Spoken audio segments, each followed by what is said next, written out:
ஜும்ஆவுடைய தொழுகைக்கு சீக்கிரமாக போகிறது.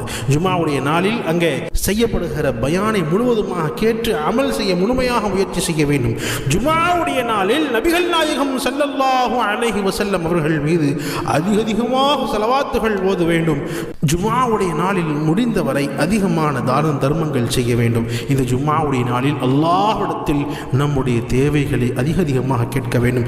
பல தேவைகள் இருக்கிறது, பல ஹாஜத்துகள் இருக்கிறது. எல்லாமே அல்லாஹ்ட்ட சொல்லுங்க. மக்களிடத்தில் நம்முடைய கஷ்டத்தை சொல்லக்கூடாது.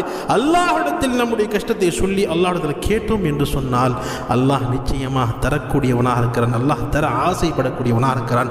அல்லாஹ் வாரி வழங்கக்கூடியவனாக இருக்கிறான். எனவே நிச்சயமாக இந்த ஜும்ஆவுடைய நாளில் அதிகமாக அல்லாஹ்விடத்தில் துஆ செய்து நம்முடைய தேவைகளை அல்லாஹ்விடத்தில் சொல்லி பெறக்கூடிய முஸ்லிம்களாக அல்லாஹ் நம்மை ஆக்கியல்வானாக.